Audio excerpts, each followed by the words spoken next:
¿Qué pasa, YouTube?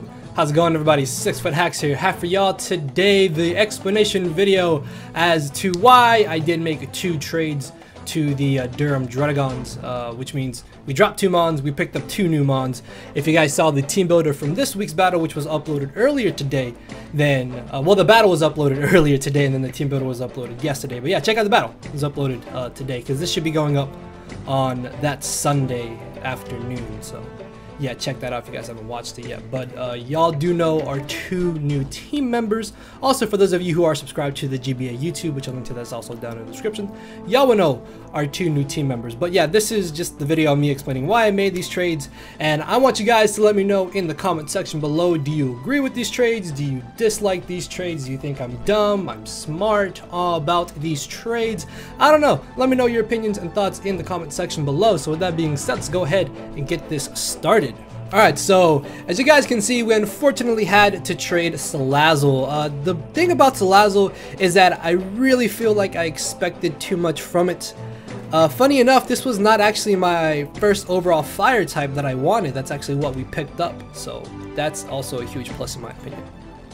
But I guess another good thing about Selassie was that it was also a grounded poison type, because having a grounded poison type means that that'll basically ensure that your opponent does not bring T-spikes against you. Not always, like 8 out of 10 times, if you have a grounded poison type on your team and your opponent has T-spikes, they most likely will not bring them, and fear them just wasting that move of getting a T-spikes when you can just switch into your poison type and soak them up. So that was kind of the idea behind Selassie. I just really wanted to deter toxic spikes users.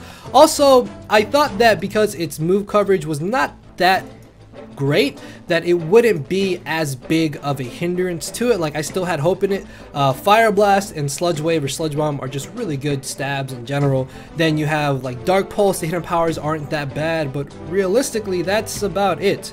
And again, I really didn't think this would be such a big issue for Selassie, but after looking at the 2 matchups I had before week 3 and looking at the rest of the matchups, it really felt like Selassie was not going to be that handy, mainly because my opponents do have decent forms of priority and fragile, not fragile, but Selassie is just really fragile. Like, it's super frail, and unfortunately it just is not going to be taking those priority moves that well, and it's just going to be getting worn down over time. Also, Stealth Rocks, it's weak to Stealth Rocks, so that's kind of annoying, but losing the poison typing in Selassie could suck a little bit, but I'm really not worried about hazards. We have 2 very great forms of hazard removal in Defog Tapu Fini and Rapid Spin Donphan, and then there's a backup defogger in Mega Aerodactyl, which I have used before. So yeah, really not too concerned about hazards on this team in general.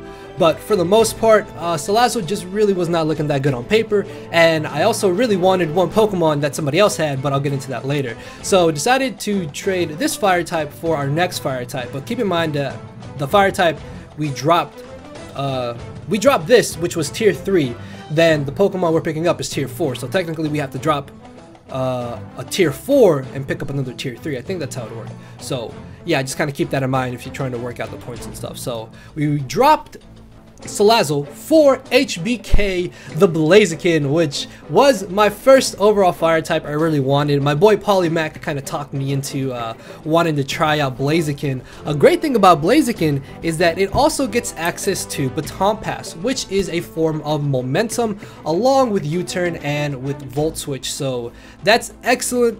That gives us potentially 4 kinds of priority, along with parting shot from the Sovole. So yeah, that's 4 right there. But the thing about Blaziken as well is that it just does so much more than Selassie. Like Selassie, you see it, it's going to be a special attacker off the bat. Potentially Specs. I thought about bringing Specs this week to week 3, but didn't cut it obviously because we dropped Selassie. But Selassie is just very straightforward, and I wouldn't say it's typically bad in what it does, but it really needs a little bit of help. Like a Z-Moose Selassie in draft format I think would actually be really solid.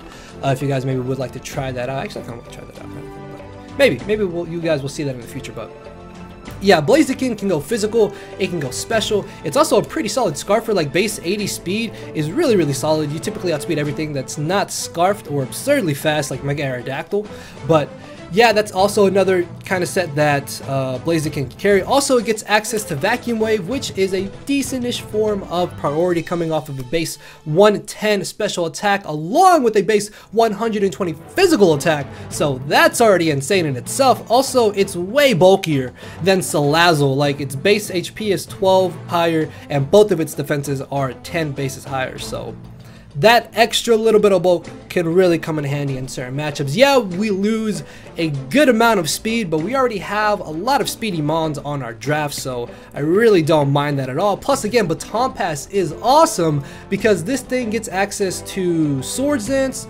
Hone Claws, Bulk Up, and Work Up. Yes, you guys see the agility here. Unfortunately, Speed Pass is banned, but this can also run an agility set and just sweep late game, which again is crazy. Get some pretty good coverage moves as well. Brave Bird, Earthquake, Stone Edge, Rock Slide, Poison Jab, Knockoff. What else? I think its special move pool is a little bit more limited. I think I mentioned Poison Jab. Yeah, but even though it may not... Oh, Thunder Punch. Thunder Punch is really good to be able to hit those pesky water types as well. While its special move pool is kind of lacking, that's not really a hindrance to Blaziken. This thing is a really good wall breaker, can be an amazing revenge killer, and potential late game sweeper with agility. So at this point, we have an extra tier 4 mon, and we are lacking one tier 3 mon.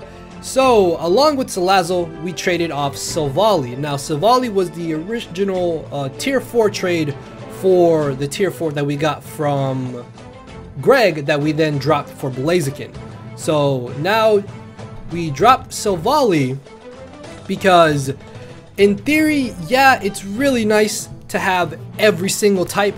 Don't get me wrong, Parting Shot is also absolutely amazing. Like, this is infinitely better, I think, than Baton Pass, potentially even U-Turn or Volt Switch, because not infinitely better, but you get what I'm trying to say. It's a good form of momentum. It's also able to put your opponents at -1 physical attack and -1 special attack, which is really solid. Sovole also does have access to a Swords Dance with a lot of good coverage moves, and again, being able to be any type is awesome. The thing about Sovole is that it's much like Selassie. I really expected too much from it. I really thought that it was gonna fit the team more, that it was gonna be able to help us out a little bit better. But another thing about it is that while base 95 stats across the board, in my opinion anyways, is really not that bad. Like, it's got decent bulk, decent speed, decent attacking stat, but with this needing to carry a plate to be whatever type it is, that means it loses some bulk. It doesn't have leftovers, and it doesn't have potentially as much offensive power if it was Life Orb with like Swords Dance if it was a different type. So yeah, Sovole just really fell flat, and I felt that in the end it didn't really fit the team that well. Like, I was thinking Parting Shot every type, that's really awesome, and just, yeah, much like Selassie, don't really see it coming to too many future games. So I decided to drop this for what was, funny enough, one of the main 2 Pokemon I originally wanted out of the entire draft, and it came back to me at least, and we were able to pick it up for week 3. So we decided to drop Sovole. We traded for Rotamo, then we dropped Rotamo for Blaziken. So I guess if you're trying to work it out points wise, then we dropped Selassie for Snorlax, and I am so excited. Oh, I'm so happy to have Snorlax, man. Snorlax and Reuniclus were the 2 Pokemon that I was like dead set on getting. Unfortunately, Snorlax was not able to be fit into the original draft because I just couldn't see it in there. But after making the trade for Blaziken, we don't lose a form of momentum, which is really great. We still have 3 forms of momentum on our draft, which is super nice. And now we have a very, very scary mon. 7th gen made Snorlax really, really good in Draft League. Like, last gen it was pretty decent, but thanks to Gluttony and the new berries that give you back half of your HP, then this makes Snorlax so much harder to break. Not to mention that it's got a base 110 physical attack stat, base 160 HP, along with pretty decent physical bulk with that massive HP, and of course the 110 special defense. So yeah, well, it is a little slow. Snorlax is an absolute monster, gets amazing coverage moves, like all the normal types get great coverage moves. Fire Punch, Gunk Shot, Heavy Slam, Pursuit, Body Slam, Return, Ice Punch, Thunder Punch, Body Slam for paralyzing, which is great. Toxic, even Whirlwind. Curselax, of course, is absolutely terrifying to deal with. I really am excited to have Snorlax on the draft. It's a very good bulky mon that we can kind of pivot into and pivot out of potentially as well. It's a very, very hard-hitting wall breaker. I've seen Choice Banded Snorlax ran before in drafts, and that is pretty awesome. I'm not gonna lie, it's really, really strong.